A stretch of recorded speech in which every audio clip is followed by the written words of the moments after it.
All right, so here's the deal. What? We need to cover the last part. We've been here for a year. Yeah, we moved in December, beginning of December of 2020. We came at the beginning of December 2020, and now it is the end of December 2021. So it's been a year. It's been a whole year. Woohoo! It's 2:35 now. Okay. 2:35 a.m. on American time. Who the F sits on their couch drinking wine and a smoothie at 2:35 a.m.? Pregnant people and jet lag people and people that work American hours and people that know how to really enjoy life. People who made Aliyah live in Israel. No, I mean, it is common for people who made Aliyah to work American hours. And ever since our last trip back, we've been on the schedule. It's retarded. I'm awake. I've only been up for like 10, 11 hours. Correct. Okay, so what was I saying? I was saying that we already did 3 parts. We did planning, the actual screw move. up. All right. The We complications. thought part 2 would be like the move, but the complications. And then part 3 was that we actually moved in. It was a few months since we moved. And like you said, the challenges or the things that arose that we may or may not have anticipated. But now we've been here for a year and we're settled. Got to close it out, baby. We got to close it out. That's the conversation that I want to have. Where we sit here, relax, and just reflect. Try to think. This is a hard thing to do, but really want to try to think about our day-to-day, how we feel, what the struggles are, what the celebrations and the gratitude is. Basically, to wrap it up for someone who might be listening, let's say to all 4 parts, so they could have a cohesive understanding of the thought process, the struggles, the move, the implementation, and then maybe a year later. So we're going to kind of work through it. I did listen to our last episode today. I skipped through it quickly to understand what we covered. It was worth it because there's some stuff that we shared then that I want to know if like they changed our feelings about them. So it's interesting. Well, already there's things that I'm thinking of, expectations or lack thereof, that I've just switched and changed my mindset and still exists, but I'm more comfortable with now. So I would say that regardless of how agile and easygoing you are, and we are very easygoing about big moves like this, it's impossible to escape expectation and desires 100%. It's not possible, right? No. So even for us, it's a big learning experience. I don't think it's possible to encapsulate everything. That's just in general, meaning like it's not like we planned for this episode and we've been making notes. None of that exists. Free flow, baby. We're just going to go off the top of our head, which means that there's so many things, details, stories that we're not going to be able to cover. But that's okay. Try our best.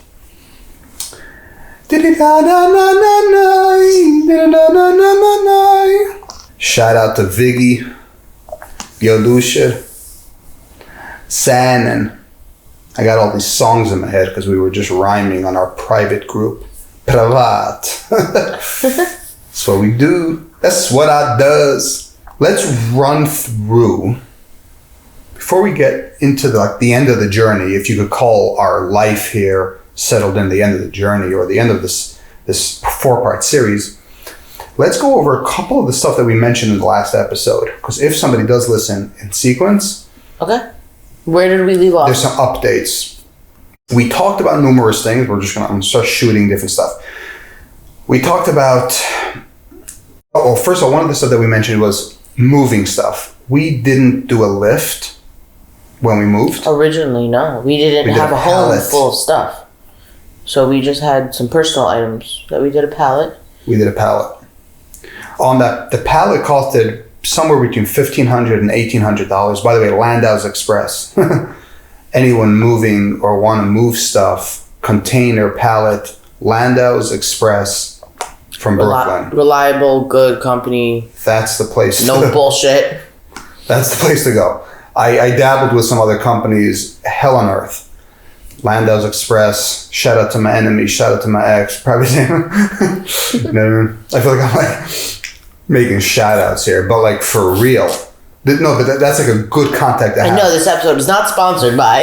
Yeah, none of that shit, but like for real, like we struggled with some companies who are more expensive, nobody to talk to, you don't get real answers, all that bullshit. I call up Landau's, and we'll get to that. We'll get to why I called them and what was going on. Yeah, okay, sweet. But let me back up a second. We talked about the notion of shipping a pallet. The pallet costed $1,500 to $1,800 to ship. It had all of our essentials, no furniture, obviously. We didn't have furniture. I had my bicycle. We had just gotten married. So we had never started a real home together, and we worried because we knew we were moving to Israel. We didn't want real presents for our wedding. We didn't want to accumulate our own bedding, mattress, none of that. So that was very intentional. The idea was that we were starting our life and we needed to buy furniture. Let's just buy it here, right? That is number one, the first thing that I would say. Mistake? Mistake. I don't like operate in terms of mistakes in life, but I would say that if we were to do it again, then you have to understand it's also the circumstance, the money and how everything worked out. It worked out in our favor then, but if money wasn't an obstacle and you have the option to furnish here versus buy the stuff in the US and ship it in a container, right now, I think we would agree that it would be preferable to ship in a container, no? I agree with that. Also, just speaking to my mom today, who's making Aliyah in less than a month. Making Aliyah in less than a month. She told me that she got her bed in the mail today. They ordered their bed for Israel in America, and they're bringing it with them. Yeah. So definitely, if we could pull back on something we said in previous episodes, it's not like end of the world, and we'll explain why. But we would ship stuff from the US versus purchase it here. What are we doing right now? We were just in the US a few weeks ago. I shouldn't say filled up a container because it was like a third full. We put stuff inside a container. But we paid for a container to be shipped with stuff for the baby. I mean, clearly, Sharon's pregnant. There's a baby on the way. A couple weeks left. We have to furnish a complete baby room, buy all that baby stuff. We went to the US, bought everything, and paid for a container, and it's being shipped here now. Although I think the main reason in which we chose to get all the baby stuff there is because we wanted the couch for my parents' house. So let's backtrack a little bit. We have these couches. Oh, we bought them. We love them. They look some good. Drama. No, they look good. We don't find them comfortable. We don't like them.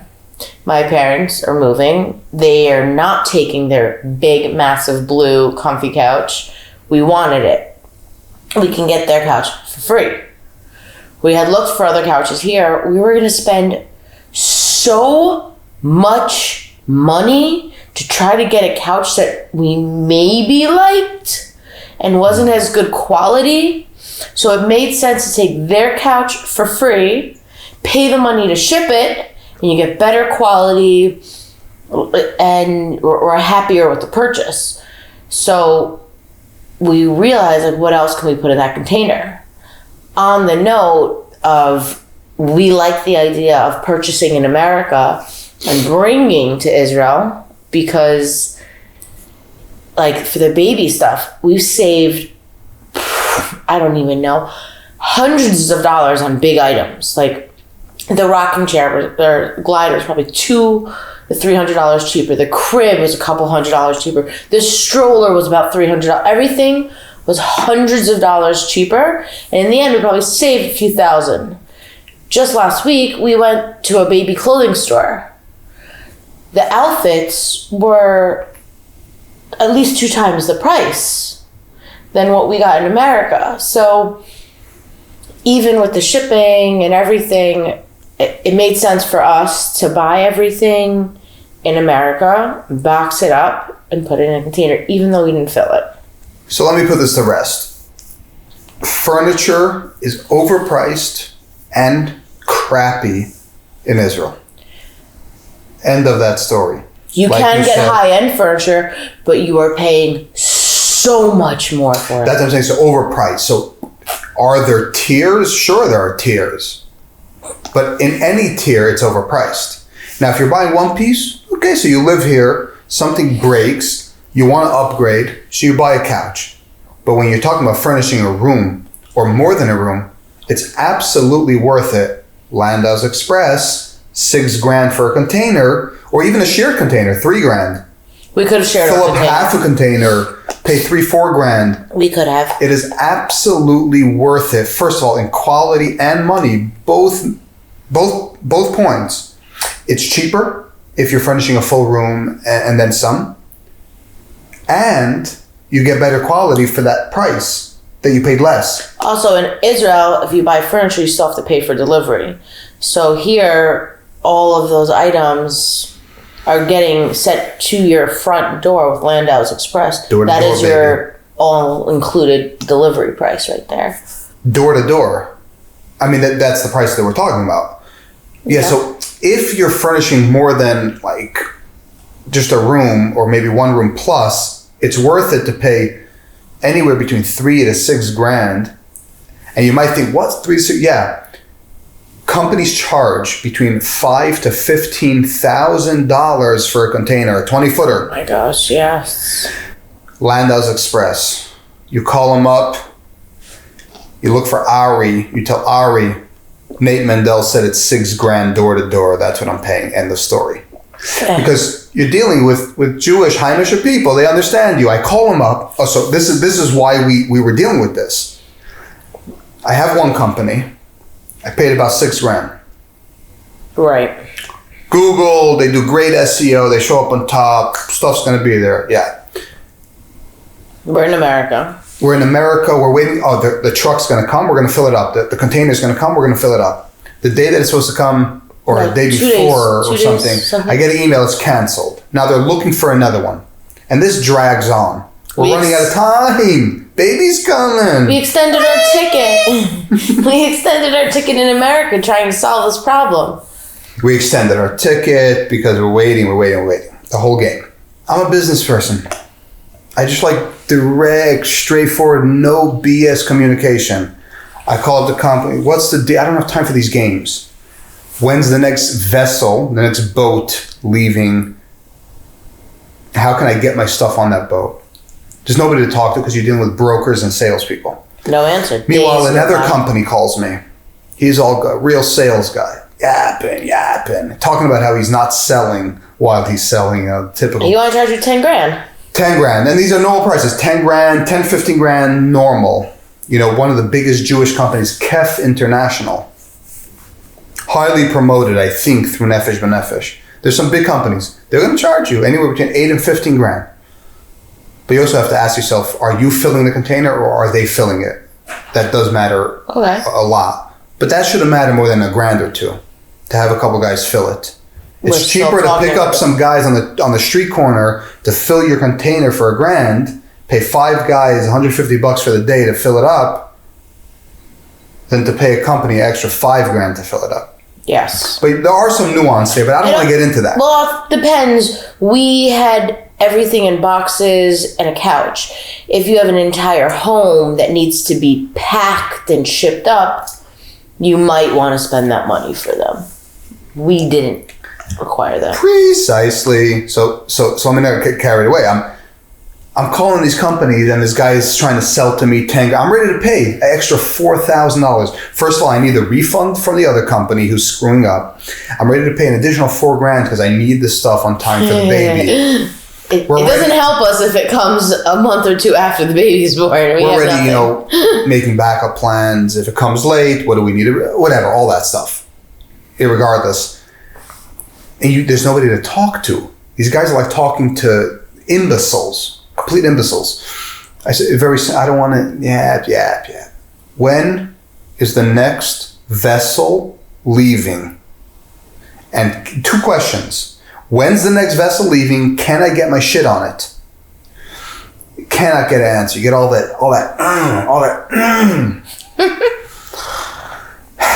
And you know what? I'm like, you know what? I shipped a pallet with Landau's Express. I thought it was a little pricey, $1,800 for the pallet. But I'm like, let me check in with him. So, yo, what up, Ari? I paid $6,000 to get on a vessel for a 20-foot container, and it's not working out. I can't get answers from them. This stuff needs to go. He says something along like, $6,000, I can match that price. When's the next vessel leaving? Can I get my stuff on it? The next vessel is leaving December 24. Yes, you can. End of story. The conversation was over. This is why I'm promoting Landau's Express. If you want no BS, you want to deal with a company. I'm not promoting Landau's Express. I'm trying to explain something. It was Heimish in the sense that it wasn't until like a day or so before when we knew when they were actually coming. He's like, "Oh, well, they'll come pick it up Monday or Tuesday, and we don't have a time." So it's not as professional as like if you need a week to prepare beforehand. That's not happening. No, for sure. At the end of the day, it's a Jewish company. It's Heimish. It's coming Tuesday. I don't know what time. I'll let you know the day before, the day of. You'll have that kind of, unprofessionalism. But within a few days, all our stuff was in the container and shipped out. So I'm not trying to promote Landau's Express. I'm trying to say when you're in that mindset, you're trying to get something done and you're dealing with these imbecile companies, there are types of companies that are cheaper, better, no BS, boom, get it done. So that was one of them. So, but let's back up. The whole deal with that is the furniture. It's like she said, it started out with the couch. I don't know if you realize, but we're sitting on an L couch. We have 2 different couches just pushed next to each other. There's supposed to be an arm here for this little couch, right? There's supposed to be an arm here. Mm-hmm. This arm fell off. Wait a second. We paid 3,500 shek, and this is already a cheap one. We wanted to save money. We were splurging. We were buying, decorating the house. Let's save money. We saw fancy couch, 5,500 shek. Let's do 3,500 shek, which is about $1,200. $1,200. You know what you could get in America for $1,200? Unthinkable. This couch set, this little piece on this was $1,200. We used it maybe an equivalent of 6 months with all the travel that we do. If you want to say sitting on it every day, maybe 6 months. This whole sidebar, this whole piece that you lean your hand on fell off already. But that's a side point. I'm trying to point out quality. It's not comfortable. Every time we sat, we've had your mom and Izzy came, they said it wasn't comfortable. My mom, I don't believe, thought it was comfortable. It's simply not a comfortable couch. It's not the type of couch you want to sit and lounge in and relax. So we're like, we need a new couch. And that's what you said came in. We're looking for couches. We're going to the Beersheba Mall. They have these nicer stores. We have these fancy, comfortable couches. Overpriced. So expensive. You get one piece. And mediocre comfort. It's like, wait, so I'm going to spend 6, 8, or 10,000 shek, $3,000. You know you get in America for $3,000. I bought a $3,000 couch in comfortable America. Leather loungy couches. So you're about to spend $3,000 for something that's like, ugh. Meanwhile, my mother-in-law, are making Aliyah. They have these huge old school couches, but still in pristine condition. She's willing to give it to us. We just have to ship it. Absolutely worth it. Absolutely hands down worth it. That's where this whole notion of the container came up in our minds. And then we're like, oh, if we're doing a container, baby stuff. And we started realizing how much money we could save. And we continued to realize how much money we could save when we were getting other furniture for the house. We're like, all right, we have this container. Let's get some bookshelves. Let's get some things we need for the house that aren't even baby room. The same exact piece of furniture from IKEA that we purchased here and we looked at in America. Here in Israel, it was equivalent to $178. and in America it was $99.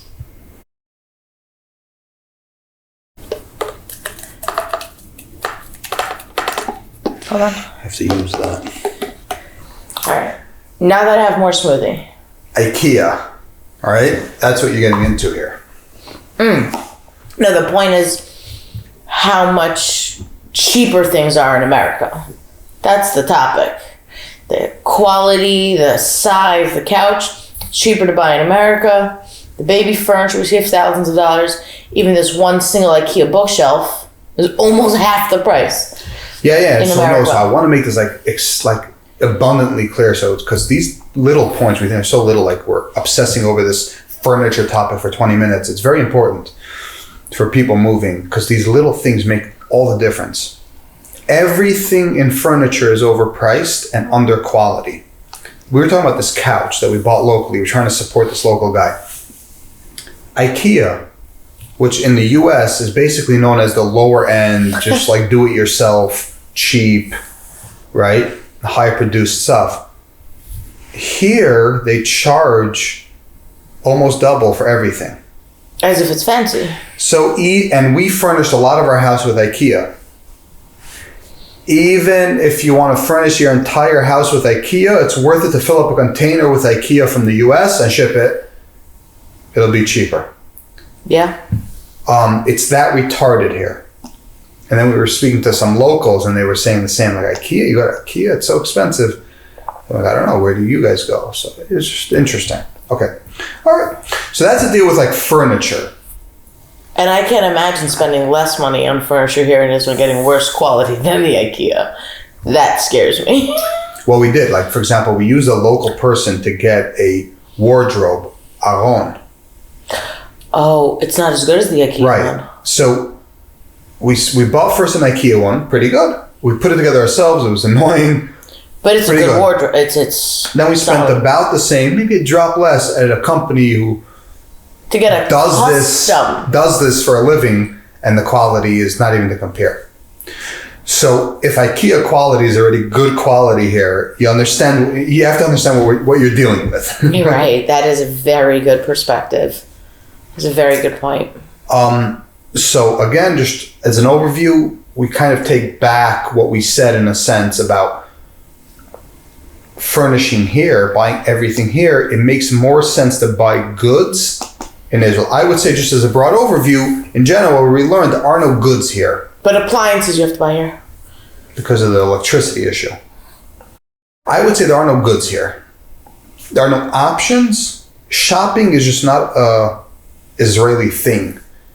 Americans understand shopping, options, whatever you want under the sun. You have the money, you could buy it, it's delivered 2 days. You want a stovetop? No problem. What are the little intricate details that you want in your stovetop? And then you can find it in different price ranges. You get exactly what you want here. In Israel, there's 3 of them. What do you want? Take it. In Israel, it doesn't exist. Okay. So that's the deal with IKEA furniture lift moving. What else did we discuss on some of the earlier ones that might have changed? We did touch on the idea of expectations and things going wrong. I just want to iterate. We've been here for a year. I already have a new tagline. So it's evolved from what I said last time even further. And I say, expect nothing and be grateful for everything. So you know how we said in the last one that you have to do everything twice? It's even worse than that. So that we can say 100%. Yeah. Expect nothing, be grateful for everything. So we already have this mindset. Zero expectation, meaning when we go to an appointment, to anything, we don't expect anything to work out. Nothing. Go knowing that it's not going to work out and you have to come back. Maybe the second time when you come back, it'll work. Maybe. Everything. Yeah. Expect nothing, be grateful for everything. Ulpan, we touched on that a little bit. I started doing a little bit of Zoom Ulpan. Fell off the bandwagon because of my travel schedule. It wasn't working with and it's what we like we said in the previous episode, it's tricky. You have to be vaccinated to do the in-person Opan. It would also require you going to Beersheba. It's intensive, right? Intensive Opan. Israel is anal about this whole vaccination thing. So strict. That is definitely, because of this whole COVID and pandemic thing, it's definitely a point of conversation. I wouldn't say it's as bad as Australia if you see what's going on in the world, but Israel is not far behind in terms of idiocy and just absolute lunacy when it comes to the whole pandemic thing. So it's very weird to find yourself in a country that is so retarded in that regard, because in comparison, America is good. Yeah. America is good. Especially the lockdowns. I'm fucking stuck here now. I want to go visit my son. Special. Why? Because of Omicron. Omicron? Yeah. A new variant. Which people are getting left and right, I understand, but it's whatever. I'm not getting into it. Yeah, because, ultimately it leads to politics. But retarded that Israel has to be that country. I would say it's just annoying. It's like, you want Israel because of culture. It's been 2 years. Like, let me travel. We want Israel for everything that Jewish. As a side effect, they're retards when it comes to COVID, like Australia. And we still choose to live here. That's what I'm saying. Brings such, despite all the shortcomings, I still would not change our decision to live here. Even with all the time that we've spent in America, or we spent traveling, people have asked us at our last trip, we were there for a month. They're like, so you could see yourselves, coming back here. We are thinking about maybe getting a place there so we don't have to spend at hotels or Airbnbs. And our answer is just, no, we want to go home. We love the idea of being here, the home, the peacefulness, the clarity, the calmness, the joy, life. Israel, I'm so happy we've done it. Yeah, from my perspective, I would say that I tell people now that I've been here for a year and it's home. Israel and Israelis, I want to choose my words carefully, obviously.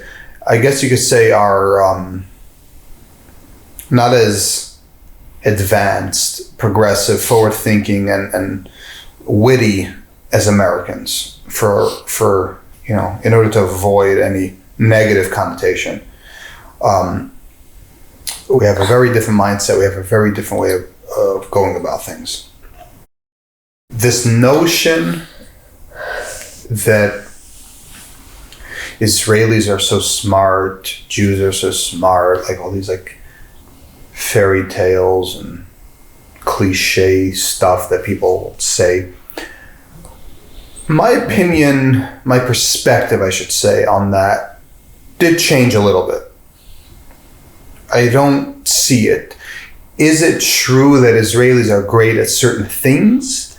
Yes. Money, banking, fraud, technology, agriculture, certain things? Sure, yes. 1%, the 2%, the 10%. The average people here, I don't see it. Definitely not where we live also. I'm sure there are areas it may be, but... Which makes things difficult. However, like you said, despite the difficulties, the other side is stronger. And that's why we love it here, and it's our home. Culture, Judaism, feelings of belonging and feeling of home. Not feeling out of place, not feeling like you need to go anywhere else. And all of those types of feelings that surround that, that's what you have in Israel. So despite how difficult it may be, despite how different American Jews are from Israeli Jews, despite our focus and all that stuff, it is hands down beautiful and great if you know how to tune out politics, BS. You think I know what's going on in politics? I have no clue. No. Ignorance is bliss. I don't listen to news. I don't know what Bennett said today or yesterday. I hear more from my siblings and friends than I do from YouTube or the news.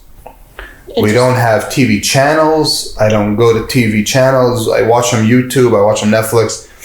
You pick up some of the big stuff, some of the bigger concepts. People share stuff with you. I don't listen.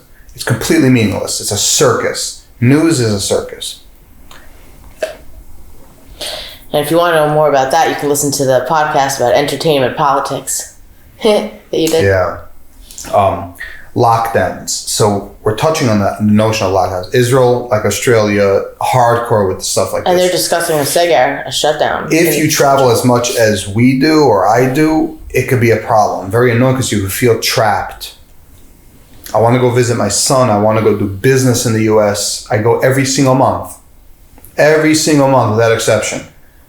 When Israel says it's locked down, you need special permission to leave, you could go F yourself. They don't give a shit. That is the type of control government they are.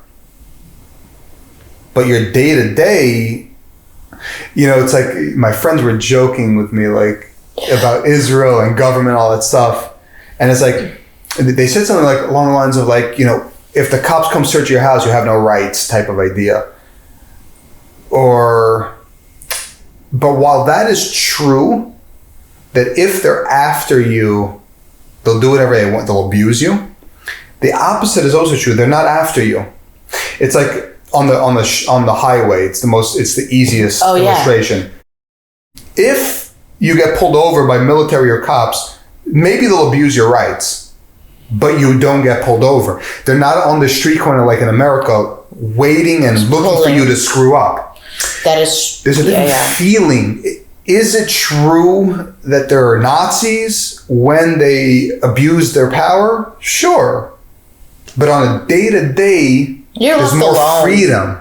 They're not abusing their power. They're not sitting at every U-turn trying to catch you. You're doing 6 miles over the speed limit. That doesn't exist in Israel. They don't care about that. They have such bigger things to focus on.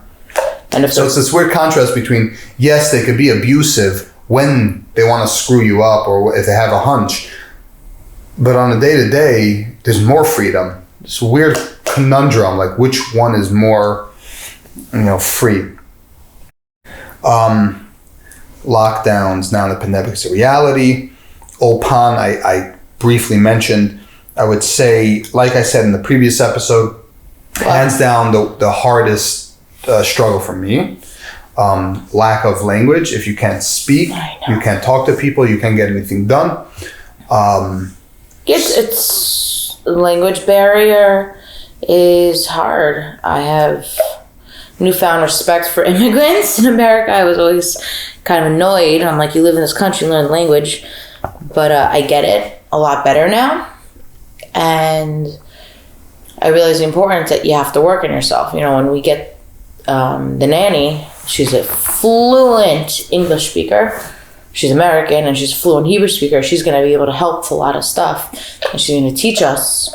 We're going to learn phrases and words and it'll start improving. But it is important, especially if you don't live in an Anglo community. Take some time to learn. You made a comment the other day, even our cab driver. I guess because I'm not going to work and you work at home, we're not around Israelis that much that we're integrated or communicating with them as much. Our cab driver that takes us places, he was saying something and he used some Hebrew phrases and I was able to figure it out. You're like, when did you start learning Hebrew? Right. The more you're exposed to it, the better you'll get with it. So take the time, put yourself out there. The other week I was going to a Hafresh I can't remember what's the word. Freshest challah? Challah baking. I was going to go to a challah baking. And I know that all the women there are going to speak Hebrew, but there's like one or two that like can speak English and kind of tell me what the conversation's about, and I'll just be exposed to it. And you start to, you just have to integrate. Yeah. Is Ulpan the most ideal? Yeah. A little bit after the baby's here, when I feel comfortable to leave the house, I do want to go to an Ulpan class because I want to be able to communicate with educators and stuff, but I still yeah. So if I can't I'm just in agreement. Speak with them. I'm just in agreement with what we said in the past episode. Ulpan is one of the most important things. It is one of the biggest struggles. You have to learn the language if you want to have it easy. I shouldn't say easy. Easy doesn't exist in life. No easy. It will not be easy. If you want to get by in Israel, normally you gotta learn Hebrew. All right, fine. Car update. So we mentioned in the previous episode that we didn't have a car in the beginning. We still don't have a car. We talked about buying a scooter. We did buy a scooter. Oh, it was that scooter brings me so much joy. Makes life feel like a vacation. So much freedom. We live in a small town, so if you want to go to the store and get something, or if I want to go to an appointment, or I want to do anything, you just hop on the scooter, drive down the main road, and it feels like a vacation. Like when I tell people, I go to the grocery store with a bag on my back, or before this, I would go to the grocery store and put the groceries on my back, and just feel the sun on my face and the air in my hair and the wind. The scooter was awesome. It gave us just so much flexibility. Now I can't ride it, so getting around is a lot more difficult. Now we have to use the bus system, and the local bus system takes forever. And yeah, I agreed. It works well. We bought one scooter instead of two. We should have gotten two, because you and I could go somewhere. We'd hop, both of us, on the scooter. Yeah, for a while we were both jumping on the same scooter. But basically what we do, like you said, you put on a backpack, like we have our hiking backpack, so you just put it on, run to town, pick up a few stuff, and come back. Now, we always knew that we would need a car and that we would try to push it for a half a year or a year without a car. And we didn't really need it the first year. I just want to get into the practicality. You have to understand, granted, we live in a small town, so that makes a big difference, right? Or if you live in a city, it makes a big difference. Yeah. Meaning we're getting away with a scooter. I don't know how practical it is in the city. I don't know, but what I'm saying is we live in a small town. We had a hunch that a scooter would do justice. Which it has. For some time, which is exactly what it did. But at the same time, we are Americans. We do want to be able to travel freely. We don't want the limitations of a scooter, and we want to get a vehicle. So it's like it served its purpose. It worked out well as we thought it would, but at the same time, now we're getting to that place where it's time to buy a car, especially with a child on the way. What's interesting is we were this close to putting a car in that container. Actually, we were gonna, when we looked into it, it made sense to send the car separately, but we were super close. Just, I think, a few days before the car was arrived, we actually canceled it.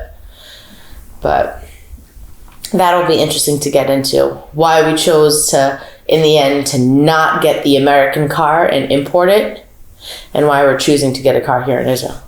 Yeah, it's actually a really simple notion.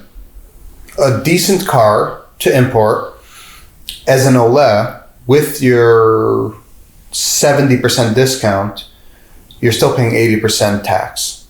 So say you buy a $50,000 car, decent car, you're going to pay about $35,000 or so on tax, $5,000 or so on shipping. So now you're $90,000 in to get a vehicle from the U.S. to here. And you're not getting $100,000 Israel car. recently started selling Teslas. For $90,000, you could buy a Tesla. Gas is really expensive here. Oh, So if you're already going to consider doing something crazy like that, you might as well just buy a Tesla. That's a simple calculation. On the other hand, if you want a simple car, expect to pay $50,000. if you're going to buy it outright. Financing and leasing is very complicated here. It's very difficult. I would say that it's worth it to bring a car from America. Again, if you have this 40-foot container and you can put a car in it at 20 feet you use for furniture and then the rest you use for your vehicle, great. Especially if it's paid off already. If it's paid off, yeah. Yeah. But if you're looking to buy, pay the tax, ship, then you should be able to find something here that might be more economical. So we're going to buy a vehicle now, but the scooter did serve its purpose over this past year, which is exactly what we thought it may do. That's what we wanted from it. It still might serve some purpose. With you moving your office out of the house, you might take it to zip over to the office. Oh yeah, we're gonna use that scooter. Not just the first year. We're gonna continue. Yeah, it was our vehicle. It was the only way to get to town. It's how we go shopping. It's how you do things. Purchasing a vehicle opens up doors. We could drive to Beersheba very easily. Go to bigger supermarkets. Right, all that stuff. Living in a small town, I guess it's important to mention, living in a small town, you have a small supermarket. You want real shopping, you're going to drive 30 kilometers or 40 kilometers to Beersheba, or wherever you live, you're going to drive to a city to do serious shopping. You know, if that makes sense. All right, so before we begin to start closing out the conversation, let's look at one more thing. You got pregnant here. You're pregnant for the first time. Let's talk about the medical experience, the pregnancy experience. Okay. From your perspective, obviously it's your first time, so it's not like you have this major experience in the U.S., but there's an expectation of doctor's appointments, all that stuff. Right. So being a first-time mom, what do I know about how things work in America? I know that, and I think most people know, you have a gynecologist's office. Sometimes it's a practice. There's multiple doctors there. You have a main doctor. When you're pregnant, the chances that you're going to have somebody in that practice that sees you throughout your pregnancy, and the gynecologists deliver in America. The gynecologist's office also often is where you get your ultrasounds, you can get your blood work, you get things tested there. So it's like an all-in-one stop shop, and you develop this relationship with them. Coming to Israel, it's very different. Israel is an independent country. They expect, when I say that, maybe not independent, they put help me with my words right now. Israel puts a responsibility on each person. They don't baby you as much. So you have a medical healthcare plan. There's a gynecologist. There's a nurse. That nurse treats people for all different types of medical conditions, not just maternity. There's a place where you get blood work done. If you need ultrasounds, you go to a certain place to get ultrasounds. So already you have many different departments that you're dealing with, and it is your responsibility as the patient to make sure that you have everything you need for each appointment and that you get to all of them, that you make the appointments. It is just a very different experience. And one of the biggest things is that the gynecologists, the OBGYNs, they don't deliver. So you don't get this rapport with your doctor when you're ready to go into labor, and when you give birth in the hospital, some midwife or some random doctor is doing it.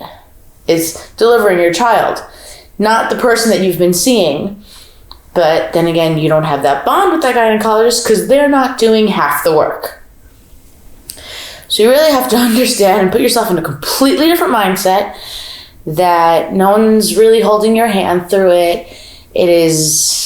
No one is looking to pamper you and baby you through it. You go to an appointment, they give you a list, you have to get these things done. And you would think, okay, I think 3 times now I've gone to an appointment and I didn't have the necessary paperwork for that appointment. And I'm like, well, my doctor told me to come. Like, well, it's not in your file, you don't have this. It's my job to make sure that I get the referral.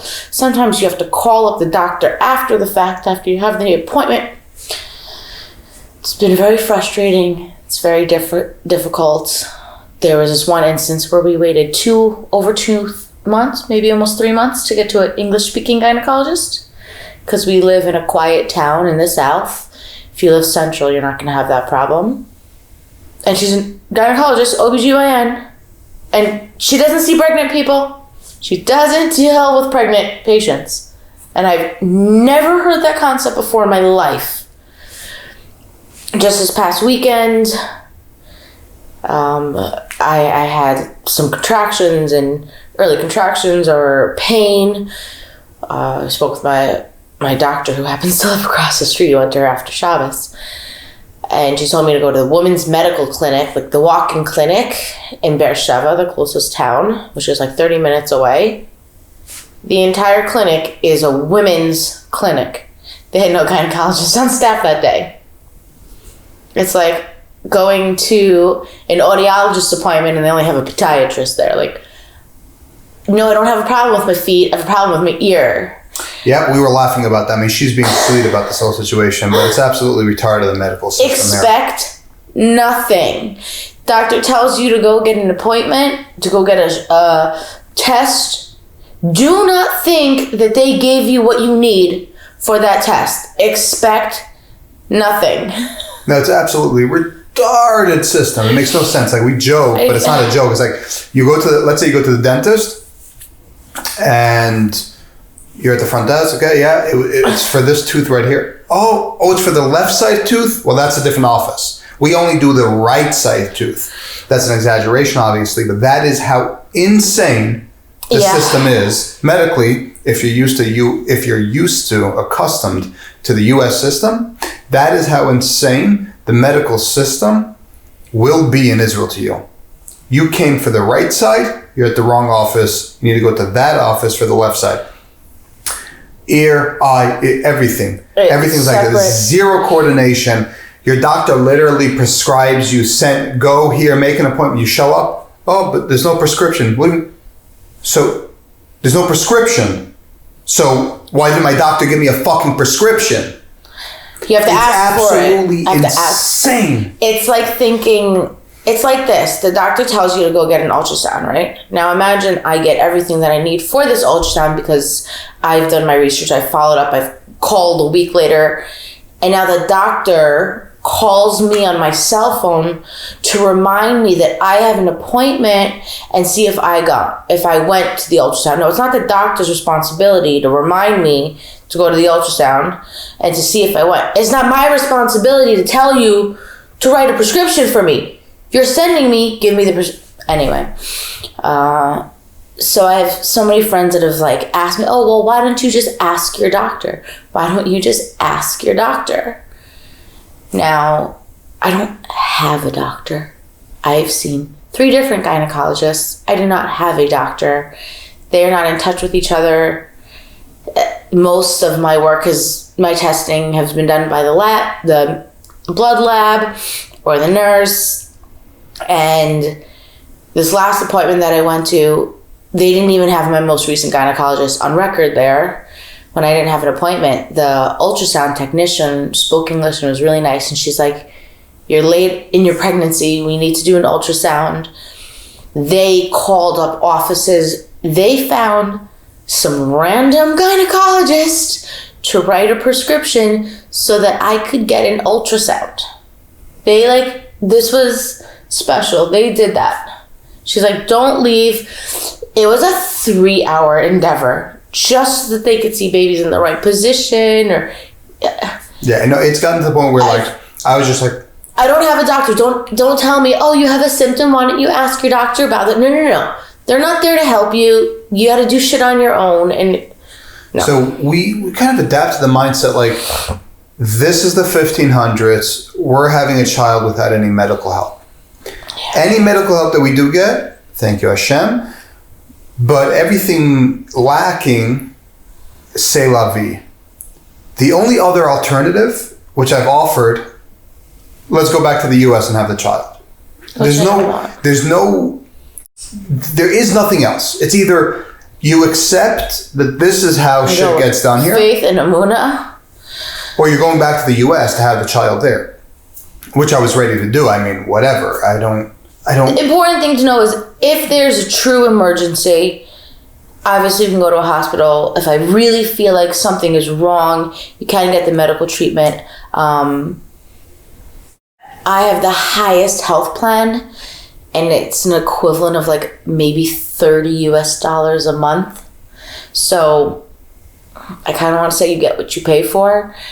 You know, in America, you spend hundreds of dollars for these private plans, and you go to these private offices, and it's a very different experience. Here, it's factory. It's just factory. You're used to a luxurious medical experience, and so just to summarize that, the medical experience here, just expect it to be atrocious. But it's not even medical. When we went to the government office last week or whatever to officially change my name in Israel, my last name in Israel, because in Israel, the baby gets the last name of the mother. You cannot choose the last name. So if my legal last name was the name before I married you, that's what it's going to be. So I had to legally change it. And we went to America, got all the proper paperwork, and we brought it. We woke up, we took a taxi, we did everything. It says transcript of certificate on what we got apostilled, and they didn't like that word. So we had to come back and do it again. Nothing is going to go right. Nothing. Yeah. Nothing. I asked this like... Same exact paper. Certificate of marriage, transcript of certificate of marriage. Every single thing exactly the same. The seal, one has an apostille, one doesn't. They want the one without an apostille. I asked this like rhetorical question, but it's so real and there's no real answer yet. I haven't heard one yet. I want to discuss it with Yuri. What is Israel's problem? Why are Israelis so bad at running a country? At systems, infrastructure, organization, implementation, workflow, and all that stuff. Why do they suck so bad at it? It's 2021. Everything. Even getting mail, it's so bad. It's so everything in that department, the administrative department, sucks. And I don't understand it. Maybe it's because I'm an American and a business person, so I have a very high expectation of what it means to solve problems, to have systems.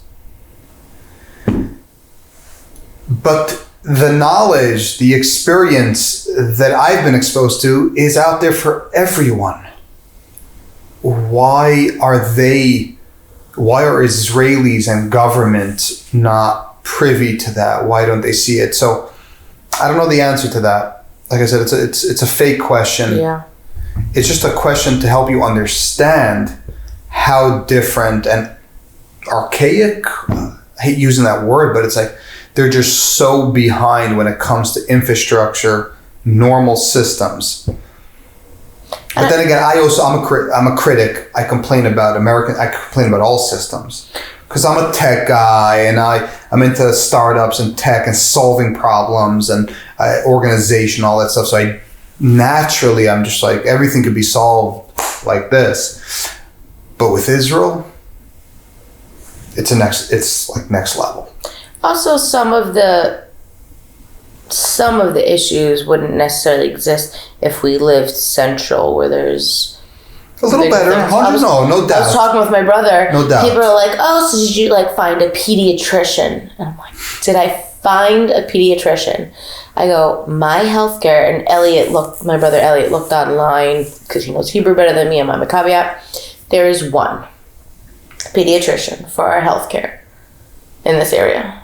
And they, depending on different days, they go to different towns in this area, and that is the pediatrician. Did I find a pediatrician? No, that's the one that I have. Otherwise, you go to family. It's just... We're not even touching on how bad the medical system is. The irony. From the outside, everyone looking in is trying to help. Do this, try this. Yeah. No. We're doing what the professionals are telling us to do. When the doctor finds out of the horrible experience at the local clinic, she's like, oh my God, this is not normal. We should report them. We should look into this. I'm going to send you to somebody who is good. You show up to the somebody who is good. We don't take pregnant people. What do you... Everything is like that. It's just, he said, she said, what, this, that. The nurse is like, let me help you make these appointments, because I don't speak Hebrew and it takes forever to get someone on the phone.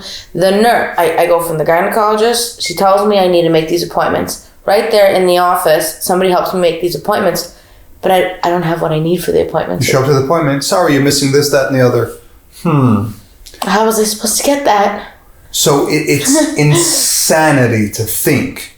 Absolute insanity. It's not even my mistakes. It's their mistakes. So, but my point is, from an outsider, oh, you don't speak Hebrew, you don't get it. No. Even the people who are agreeing how crazy the last experience was, they're going to step up to the plate and help. And we follow their guidance. It's the same experience. My doctor's the one that told me to go to the women's walk-in clinic, but she's like, I think that it might be closed on Sunday or something. She remembered seeing something that there's no gynecologist on staff. Why are you a women's clinic? You don't have a gynecologist on staff, and she sent me there. The guy who comes in once or twice a week or something. Anyway, that's medical. So, understand what you're getting yourself into in terms of medical. Like you said, center, if you live center, you will have more access to English speakers, maybe better doctors. More doctors. But regardless of more or less, the experience, the medical experience, the care, the love, the passion. The responsibility, everything. You're not going to get that in Israel. So don't even expect that. You're all on your own. Figure your shit out. Correct. And even with that, I still chose to give birth here. I didn't want to go to America. Right. I offered to go back. You wanted to stay. Because it's good to learn. Still want to be here. Still want to do it here. Weather, we touched on that in our previous episode. We didn't experience all 4 seasons. At this point, I guess we did. We were here for a full year. I could say now it's the cold season, so it does get chilly. On some days, on the coldest days, you're going to have to go out with a sweatshirt or a coat. On the scooter. On the scooter, but at night walking. How cold does it get during the day? 40s, 50s on the coldest? No, it doesn't get to 40s at night. No way. During the day? No, right now. I don't know. It's the end of December. I think today was 61. Could probably be mid-50s, maybe. Mid-50s. Which is cool. Okay. Because there's always a breeze out here in the desert. So you feel that wind that kicks up a bit, so it feels cold. But during the day, when that desert sun is beating down on you, and this is a big difference, the winter here versus the winter there in America, it's not sunny in America during the day when it's winter. It's always overcast and gloomy, even if it's not snowing or raining. Here, there's sun out. So It might be 56 degrees, but the sun is beating down on you during the day.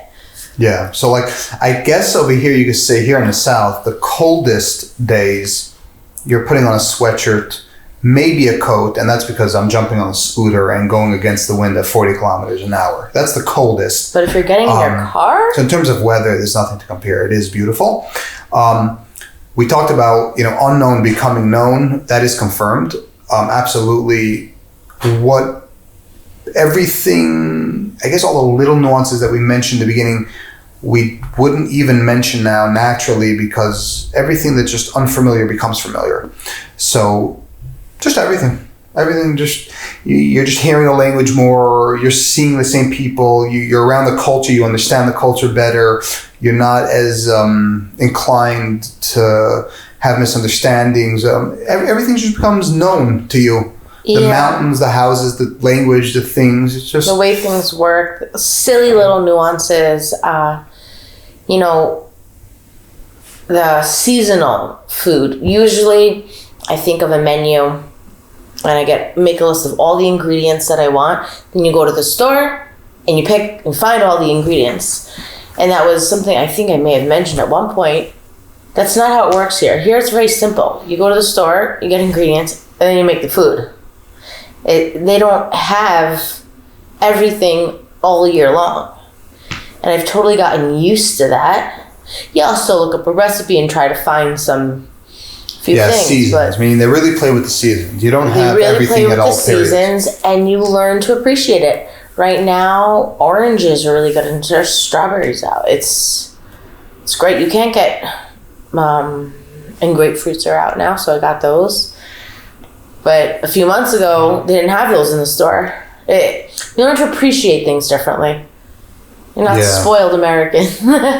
If you're in Jerusalem, you could probably buy, fresh blueberries all year long. They'll be extremely expensive, but here we don't have that. So I stocked up on that when I went to America. I definitely did. Yeah, I mean, so just like, to close this out, I'm just going to try to think for a moment if there's anything, any experiences, any stuff that I could think of. Definitely, as I said, luxury, no. Culture, yes.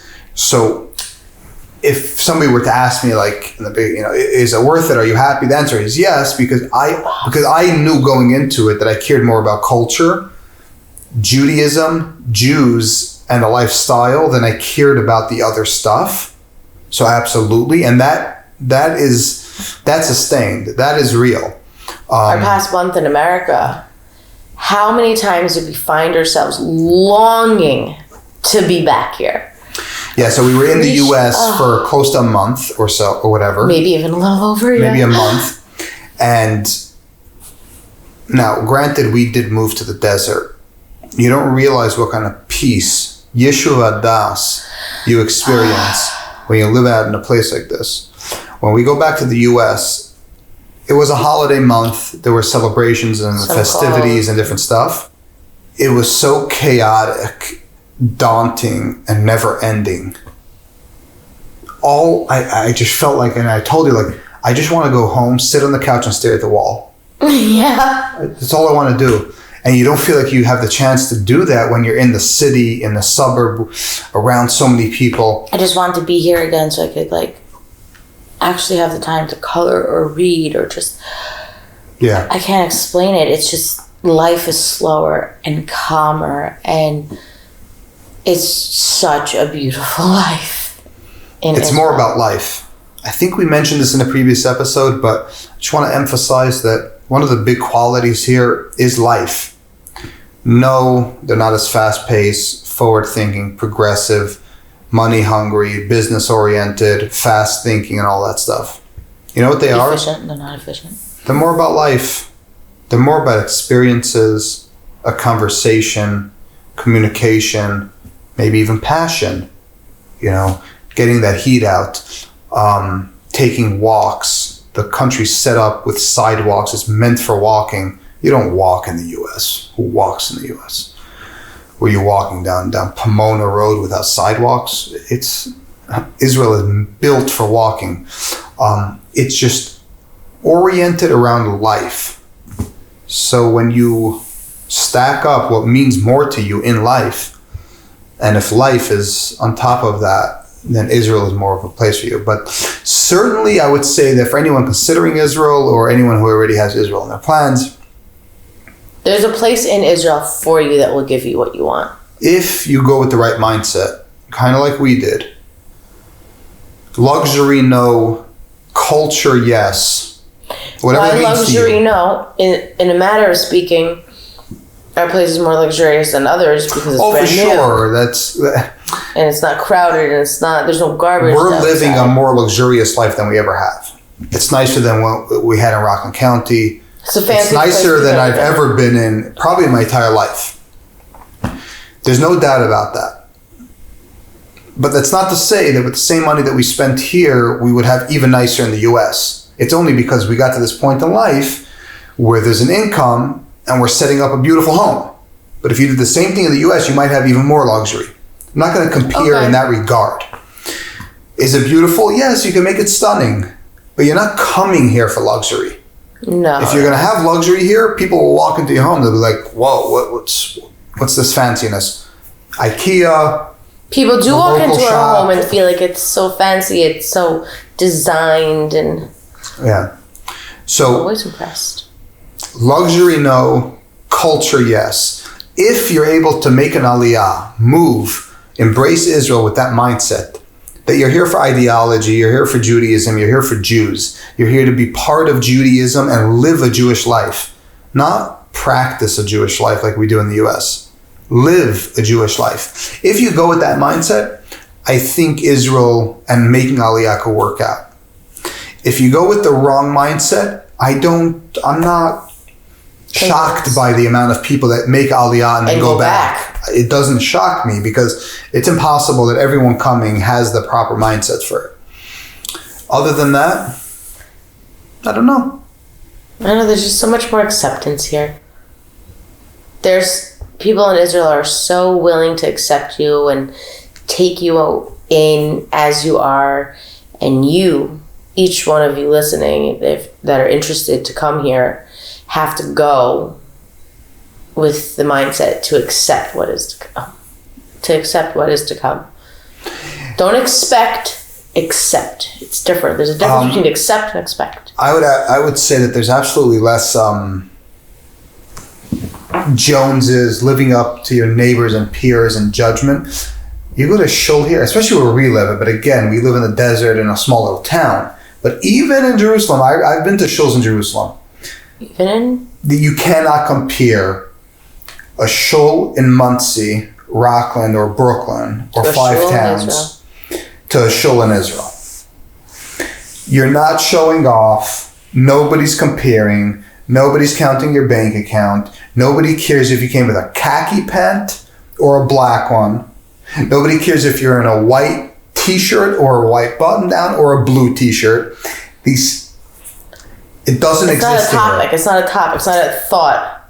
And that's just, beautiful. I could go to shul in my jeans because I didn't feel like changing yet for Shabbos. Or you could go in dress pants. Or you go with the fanciest clothes. There's absolutely zero difference. Absolutely zero. I could walk into shul with a cup of wine, spitting sunflower seeds out of my mouth. Nobody bats an eyelash. That's Israel. So, yeah, it's just life. Life and beauty. What else is there to say? I don't know. I hope to see you all here soon. Come. Just do it. Just do it. Just do it. There was this motivator who had this video. Just do it. I mean, my parents, they came to the realization that almost every single one of their grandchildren's here. 3 out of 4 of their children are here in Israel. The 4th one might come one day. That they were, instead of retiring to Florida, they're going to retire to Israel. They came to that mindset. And they didn't really have a date in mind. They knew they were going to do it. And then they thought, okay, maybe we'll go. And they picked the winter time, like in a year or so. Turns out that I got pregnant, and I was like, well, if you guys want to come before the baby comes, that could be cool. And they weren't such in a rush. And then they, figured they'd put the house up for sale by themselves. And it was literally only a few months ago that they said, we're not in a rush. We're going to sell the house. We're going to do everything that we're going to do. And it was going to go slowly for them. Turned out their house went on the market. Someone took it. And now things are going faster than they expected. They're going to be here in less than a month now. And it's just happening. There's no ideal time when you think you're going to do it. You just do it. And whether you do it now, they're moving January 25th, or if they decided to do it in 5 months, it's the same chaos, same prep, same everything. Don't wait. Just do it. Just get it done. Yeah, I'm happy to welcome them and anyone else. It's like we said in the beginning, put your first, step forward. Make a date, start planning, everything else falls into place. Start filling the paperwork, it'll take time. Just get the wheels rolling. And you get excited, and then things happen, and you come. It's the land of blessings, too. I was just talking to my buddy. Lives in Jerusalem. He made Aliyah as well. He learns half the day. He sits down and works on his computer. He used to work physical labor. Israel's a land of blessings. As soon as we made the commitment, we started moving, blessings started to flow forward.